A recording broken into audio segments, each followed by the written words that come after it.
Hola querida familia, Dios les bendiga grandemente. Qué lindo que podamos compartir un domingo más todos juntos.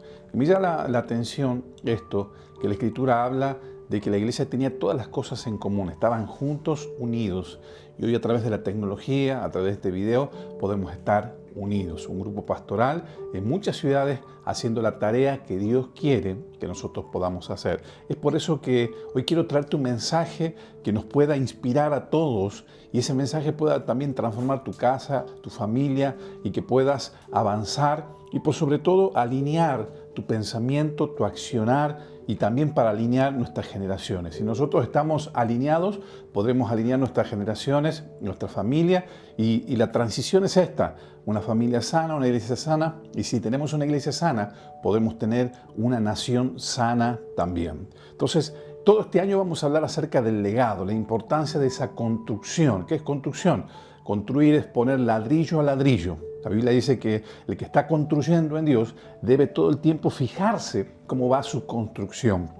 Es por eso que hemos sido convocados por medio del Señor y el Espíritu Santo a poder trabajar no tan solo en las metas que tenemos, sueños, planes, sino en trabajar y poder hacer algunos detalles, correcciones del rumbo que estamos tomando y de cómo estamos construyendo nuestros hábitos, nuestra vida, nuestro estilo de vida, cómo está nuestro cristianismo, nuestra manera de llevar adelante el reino de los cielos. Es por eso que quiero llevarte a una reflexión en este día que te pueda transformar. Yo creo que todo puede ser cambiado, puede ser transformado por el poder del Señor. Y quiero traerte 3 puntos específicos de cómo alinear nuestras vidas. Obviamente que uno dice que el hombre más rico del mundo no es aquel que tiene el dinero para lograr las cosas que desea, sino aquel que tiene un propósito en Dios. Entonces, la pobreza no es tan solo tener escasez, sino que escasez material, sino que la pobreza es vivir esta existencia sin cumplir el propósito de Dios. Una persona pobre, miserable espiritualmente, vive detrás de las circunstancias materiales, pero el Señor nos enseñó a través del apóstol Pablo, la Biblia dice que nosotros no vivimos por vista, vivimos por fe, por la sustancia eterna que se manifiesta en nuestros corazones y en nuestras vidas. Uno dice, qué difícil, pastor, poder salir del hechizo de este sistema y entrar a los planes y propósitos que Dios tiene.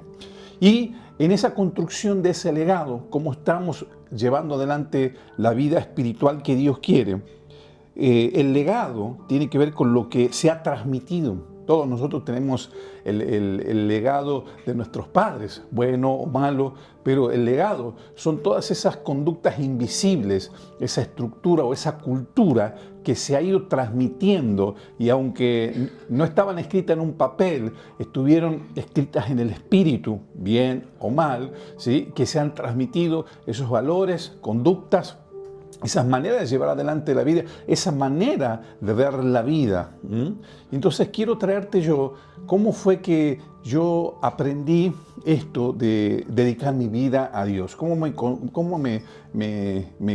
constituí como pastor o cómo fue que alguien imprimió ese sentir. Sin duda que nadie llega solo. Acá llegamos, el legado nos enseña que todo lo que somos viene de algo. Hay algo fundante, obviamente, hay un legado espiritual. Usted nació de Dios, viene de Dios, del Espíritu de las luces que te dio vida, pero también naciste en una familia. A mí me tocó ser el mayor de 5 hermanos, venir de una familia, un papá y una mamá. A los 15 años entrego mi vida al Señor, pero ya había tenido experiencias anteriores y ahí conozco, ¿sí?, al que fue mi pastor, luego se convirtió en mi suegro, y él siempre tenía una manera de llevar adelante la vida, lo había repetido muchísimas veces, que fue la experiencia espiritual que él tuvo cuando se encontró con Dios y cuando Dios lo confrontó y él tuvo que dedicarse al pastorado. Él tuvo una experiencia espiritual y Dios le dijo algo así, que es lo que quiero transmitirte en este día, que me impactó.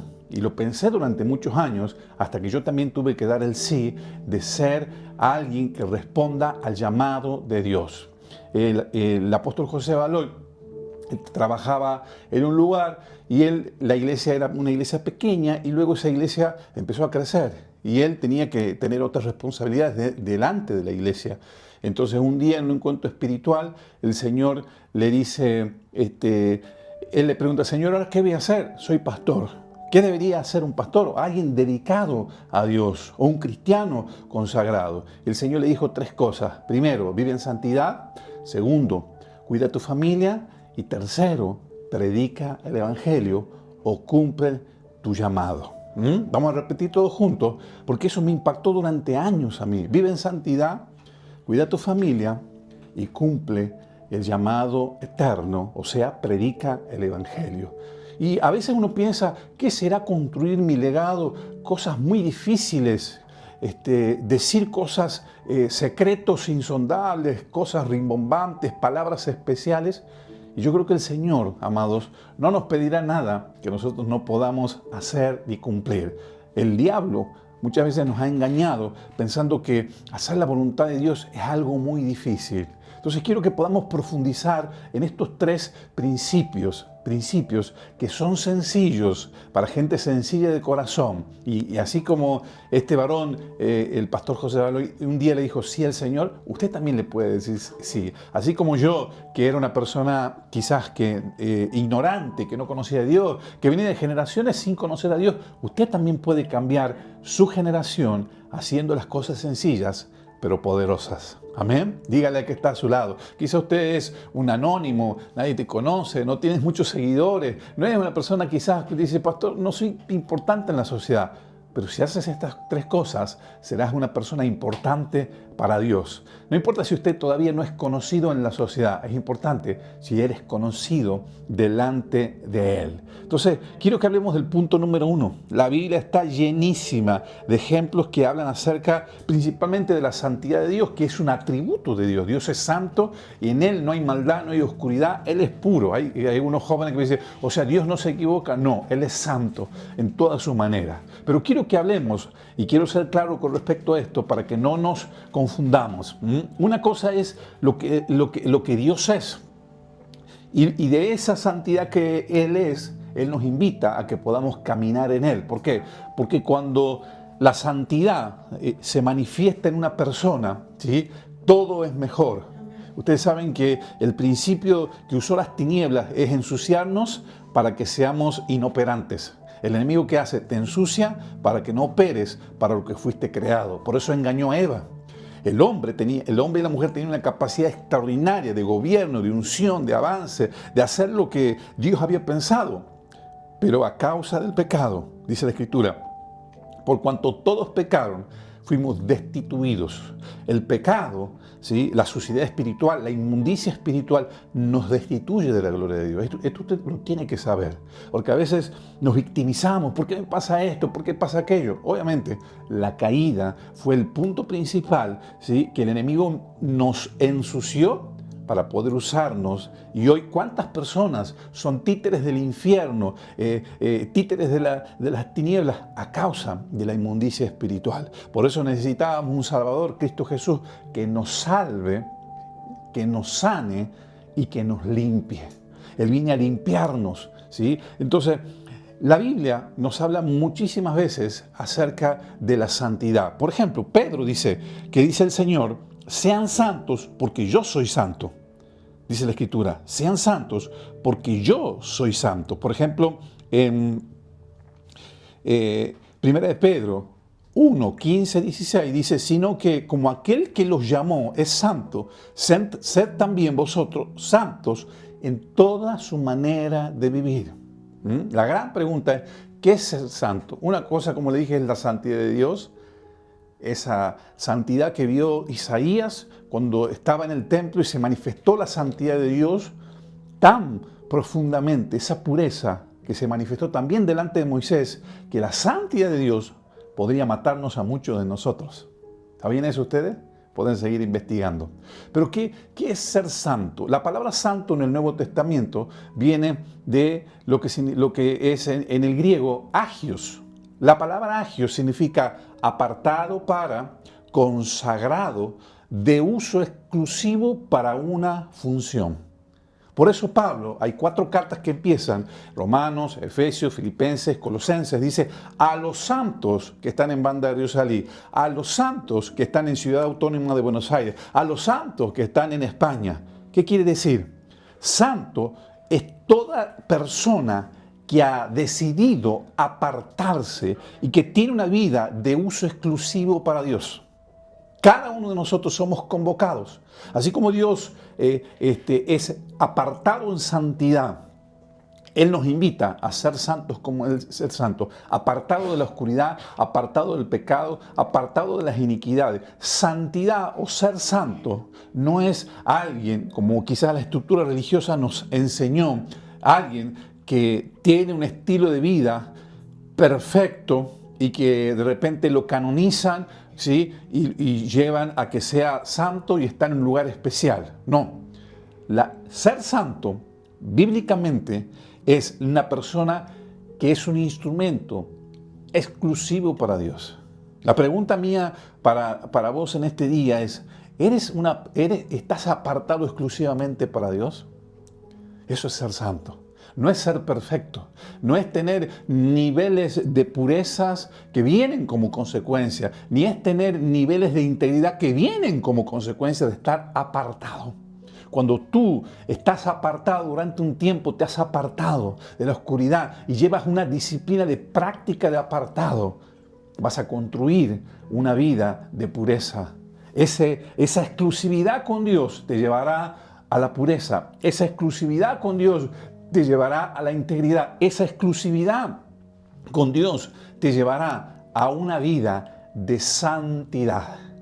Ser santo es ser apartado y la consecuencia son la pureza, la integridad y la santidad. Pregunta, ¿estás apartado para Él?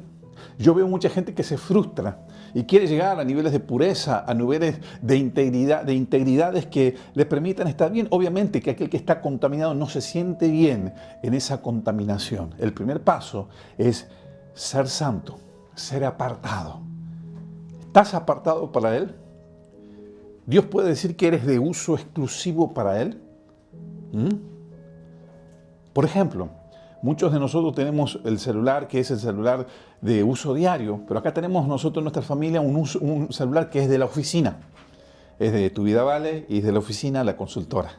Ese mismo celular, ¿sí?, es de uso exclusivo. Ese celular está apartado. En ese celular no se bajan juegos, no se ve otra cosa que estar apartado, porque tiene un uso exclusivo. Y cuando tú tienes un uso exclusivo para algo, eres útil. Usted no está para cualquier cosa. Decir que usted es santo, como Dios es santo, es que usted no está para perder el tiempo. Usted no está para cualquier cosa. Usted no está para brindar sus amores, tus emociones, tu mente, tu cuerpo para cualquier cosa. Usted está para ser de uso exclusivo de Dios. Y a Satanás no le gusta eso. Quizás puede ser una persona que no tienes muchas habilidades, no tienes capacidades, quizás no ves las capacidades que tienes, pero eres de uso exclusivo, apartado para Dios. Ejemplo de una historia bíblica. Hubo un joven que se llamó José. Y dice que las circunstancias de la vida lo llevaron. Génesis capítulo 39 del 7 al 12 dice que José estaba en la casa de Potifar. Y de repente la Potifara, la esposa de Potifar, le hizo una propuesta indecente. Y me gusta la contestación que está en el 39.9, porque uno puede decir, no, usted es la esposa de mi jefe, usted es mayor, o lo que sea, que puede haber sido la excusa de él. Ser santo es cuando usted pone las cosas en su lugar. Caminar en santidad es estar apartado. Y usted no es que usted se prive de cosas porque la iglesia te va a retar, o la iglesia te va a obligar, o te va a dejar de poner en puestos especiales, sino que usted hace las cosas porque usted está apartado para Dios. Has entendido que estás apartado. Y José, según lo que yo leo, él la tenía clara. Dice, ¿cómo pues, 39.9, dice Génesis, cómo pues haría yo este gran mal y pecaría contra Dios? Está diciendo, pecaría contra Potifar, mi jefe, que me dio oportunidades, contra el faraón, el sistema egipcio y nada. ¿cómo haría yo tal cosa? Y deshonraría mi pacto con Dios, con el Padre, con el Eterno, con el que me creó. Hay muchas personas que se excusan y que si usted está viviendo una vida en la cual la estructura religiosa o lo que te dijo tu líder está por encima de lo que Dios ha dicho, amados, están buenos los consejos que podemos dar con los pastores, los líderes, los guías, las personas que te rodean y que son buenos, pero la determinación la toma usted, la tomo yo, en base a cómo me ve Dios. Cada uno de nosotros somos invitados a poder avanzar en los planes y propósitos de Dios. La santidad es elegir a Dios, aunque nadie te está mirando. La santidad es escoger una y otra vez el camino del Señor, aunque nadie esté para aplaudirme, aunque nadie esté para decirte bien y darte una palmada y decirte día a día lo intentaste, lo lograste. La santidad es una determinación de vida, sobre la cual luego Dios va a hacer reposar toda su gracia, toda su bendición, todo el alcance profético que Dios tiene para ti, para tu casa y para tu familia. Número 2, dijimos, primero, ser santos. Número 2, cuida a tu familia. Cuida a tu familia. O prepárate para formar una familia en Dios y cuidar esa familia. Nuestra familia es un huerto y ese huerto tiene que ser labrado, tiene que ser edificado, amados. ¿De qué nos sirve si nosotros tenemos grandes conquistas, grandes ganancias económicas si no cuidamos la familia, si no cuidamos a nuestros hijos? Cada uno de nosotros, los padres, somos porteros y portales espirituales. Porteros porque estamos en las puertas para ayudar a nuestros hijos para que sean más fuertes, sean más poderosos, sean cabeza y no cola, sean hombres y mujeres de bien. También estamos para cuidarlos, pero estamos para velar por el propósito espiritual de cada uno de ellos. A veces, como padres, nos olvidamos que más allá de la corrección moral, esto está bien, esto está mal, que son los principios y valores, de verdad, que debemos imprimir en ellos. Estamos para cuidar y guardar el propósito. Fíjese cómo las esposas de los patriarcas buscaban que sus hijos se casen con alguien que entienda que Dios era el Padre. Por eso se estableció un legado. Dios de Abraham, Dios de Isaac y Dios de Jacob. El legado se establece con mujeres estratégicas que buscaron esposas para sus hijos, que buscaron padres estratégicos. No te conviertas en un padre del sí o no, de esto que está bien y lo que está mal. Eso, lo que está bien y lo que está mal, se transmite con las palabras que no decimos y con el ejemplo que damos. Lo que sí debemos hablar claramente, día y noche. Hijo, Dios es el número uno. Amarás al Señor con toda tu mente, con todo tu corazón, con todo. Él es uno. Él es el eterno. Él es el alfa y el omega. Hijo, hija, Dios es el eterno. El eterno. Es el viviente que nos ve, es el viviente que nos está viendo todo el tiempo, está viendo nuestra existencia. Vivimos para Él. Todo lo que somos es para Él. Que tu crianza con nuestros hijos sea recordarles que todo es para Él. Qué lindo que cuando podamos tener conversaciones con nuestros hijos, decirles, hey, esto no se trata de simplemente esto está bien, esto está mal, come, va a escuela, hace lo que tenga que hacer, sino que entienda que está en esta tierra con un propósito y tu tarea como padre es que cumpla ese propósito. ¿Estás dispuesto a trabajar para que tu hijo cumpla el propósito? ¿Estás dispuesto a trabajar para que tu hijo sea un retoño del Señor, sea una persona llena del Espíritu Santo, sea una persona llena de los dones del Señor, sea una persona llena de las capacidades eternas? ¿Cuántos padres están en el temor? No críe a tus hijos en base al temor. Tengo miedo, pastor, que se meta en la droga. Tengo miedo que se case con una persona que no debería. Tengo miedo que quizás no sea, en la calle está mala. Si usted cría a sus hijos con un hambre por cumplir el propósito de Dios, el fuego por el llamamiento, el santo llamamiento, será más fuerte que toda estructura de este sistema. Entusiásmelo, que usted sea una persona entusiasta con las cosas de Dios, Por eso es importante que nosotros demos el ejemplo con nuestros hijos. Cuando vaya a la iglesia nunca reniegue, uy, es domingo, hay que ir, hay que levantarse temprano. Vaya con gozo, con alegría. Cuando esté por ir a la celda, no reniegue. Cuando estén en un proyecto, jamás reniegue de la iglesia, jamás. Los hombres podemos fallar porque la iglesia está llena de hombres, pero Dios, el Dios que estableció este sistema espiritual que es la iglesia, que dice la Biblia, que la iglesia de Cristo prevalece y ninguna fortaleza del enemigo podrá prevalecer. Las puertas del infierno no podrán prevalecer. Si usted cría a sus hijos dentro de esa iglesia, las puertas del infierno, el lugar más seguro para tus hijos es la eclesía, es el sistema espiritual que es el Señor. Las puertas del infierno no podrán prevalecer contra tus hijos, que son la eclesía. ¿Estás seguro que tus hijos son parte de la eclesía, de la iglesia de Cristo Jesús? Tus hijos están siendo parte de esa comunidad de fe, están activos, están preparados, estás soñando que tu hijo sea el próximo cantante, el próximo predicador, el próximo líder joven, el próximo líder, la próxima persona resonante en el mundo del Espíritu. Consagra a sus hijos para Él, santifíquenlos. Señor, estos hijos te pertenecen. Este niño te pertenece. Esta niña te pertenece. Créale al Señor por las grandes cosas que Dios hará a través de tus hijos. Créale al Señor por las cosas grandes. Deja de renegar por sus hijos o con sus hijos y profetíceles y dígale, este será un grande en el reino de los cielos. Este será un grande, este será una de las personas importantes. Y me gusta la actitud aunque la Biblia enseña de que la madre de los hijos del trueno, de Juan y Santiago, fue un día a hablar con Jesús. Algunos predicaron de que fue una mala actitud, pero me encanta porque ella creía que sus hijos podían llegar a algo. Qué lindo que eso pueda ser traducido en una oración. Señor, acá están mis hijos, Juan y Santiago. ¿Dónde van a estar en tu reino?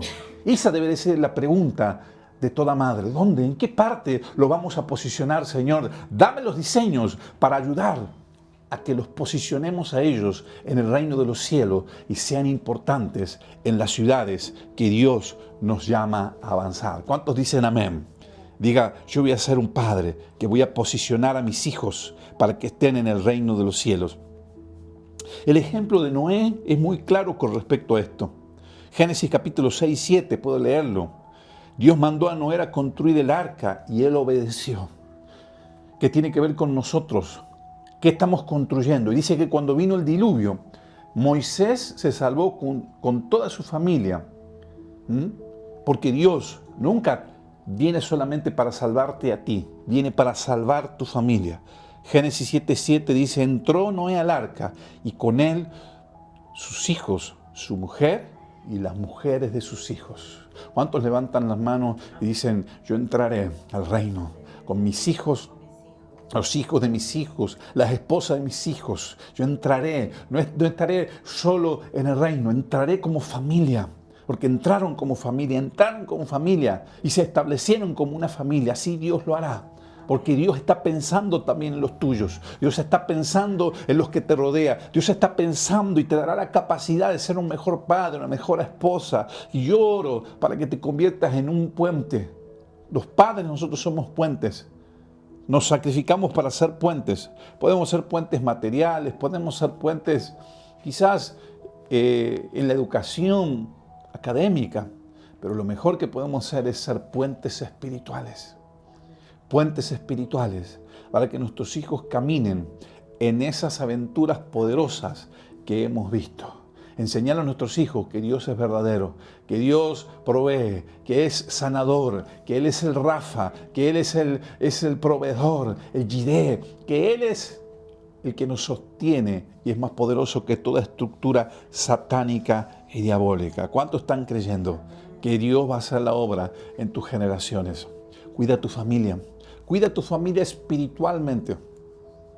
Cuide su familia espiritualmente, ore, interceda por ellos, guárdalos en el Espíritu, decrételes, profetíceles, establezcalos en el nombre poderoso de Jesús. Cambie su lenguaje, cambia tu lenguaje en tus palabras para que Dios haga la tarea que Dios quiere que podamos hacer.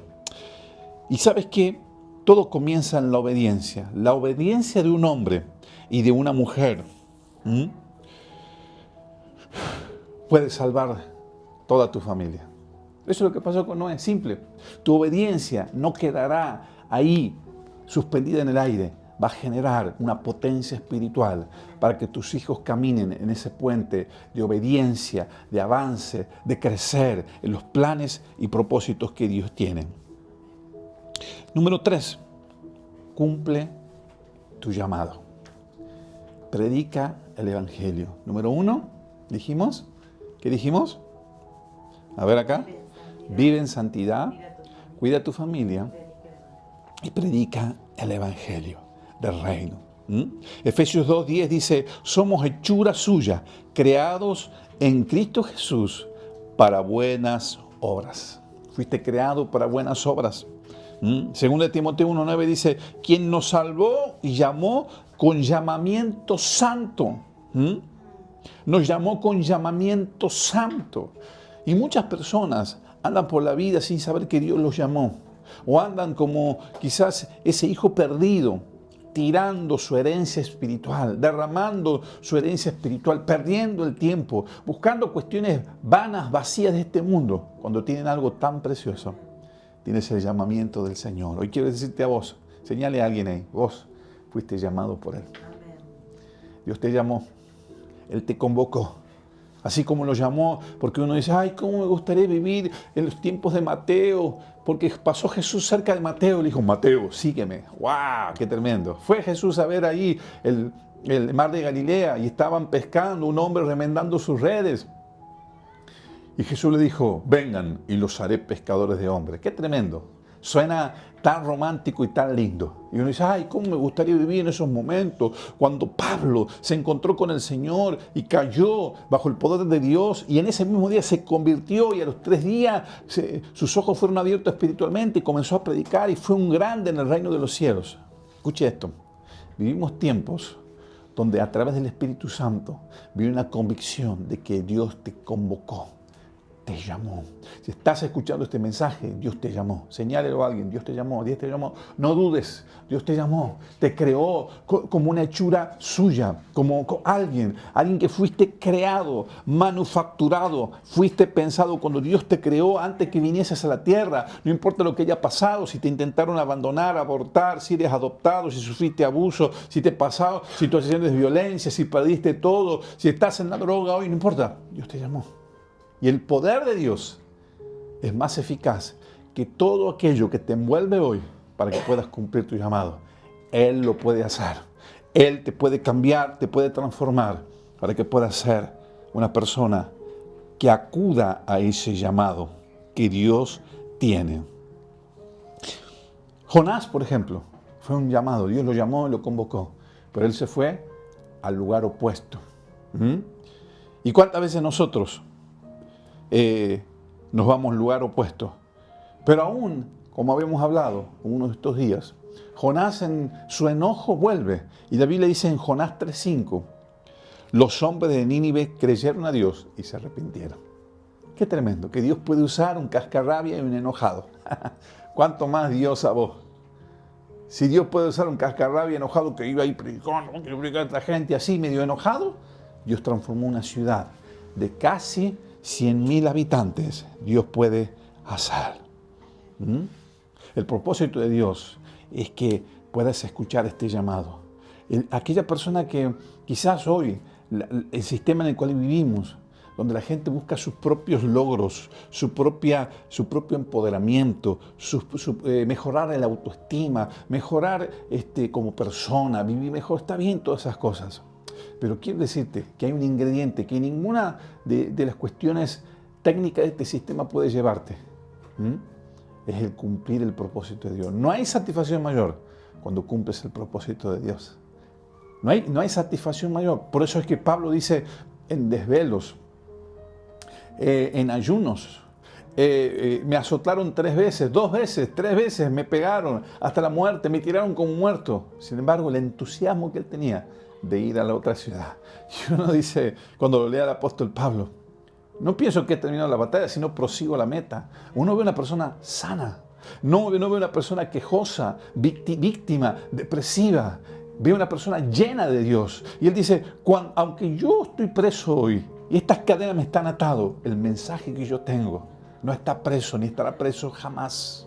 Aunque hoy estás en una circunstancia adversa, pasando por circunstancias, por valle de sombra, lo que Dios ha puesto en ti no está preso. Lo que Dios ha puesto en ti va a comenzar a crecer en este tiempo. Porque Dios no es un Dios que aplaza las cosas ni las cancela. Dice, el mismo Pablo dice, estoy convencido que el que comenzó la buena obra la va a terminar en nosotros. Él va a terminar lo que un día ha comenzado, cuando te llamó, cuando golpeó las puertas de tu corazón y entendiste salvación, entendiste el llamado y hoy estás caminando en ese llamado y en ese propósito de Dios. Despierta al sueño de este mundo, a la hipnosis de este mundo que te lleva a vivir una vida sin sentido y vive en la paz del Señor de cumplir. Jesús estaba en la cruz y en ese momento Él suspiró y dijo, acá estoy, Señor, terminé la tarea. En medio del dolor, en medio de la adversidad, terminó la tarea. Y dice que expiró. Y en ese momento se cumplió el mayor milagro de toda la existencia nuestra. Cristo Jesús, Cordero de Dios, que quita el pecado del mundo, nos salvó y salvó. Y dice la Escritura que Él iba a ver con gozo todo el sufrimiento que había tenido y estará saciado en su alma. El llamado sacia tu alma. Si no dices sí al llamado de Dios, estarás depresivo, quejoso, angustiado. Pero si dices sí al llamado de Dios, tu alma encontrará contentamiento en Él, en el Todopoderoso. Qué tremendo. Y uno dice, pastor, pero eso, lo que usted acaba de decir, es lo que dijo un hombre en una experiencia con Dios, y usted lo ha aprendido, y yo lo estamos aprendiendo con la iglesia. Está bien, porque hay que aprender de cómo vivieron los anteriores.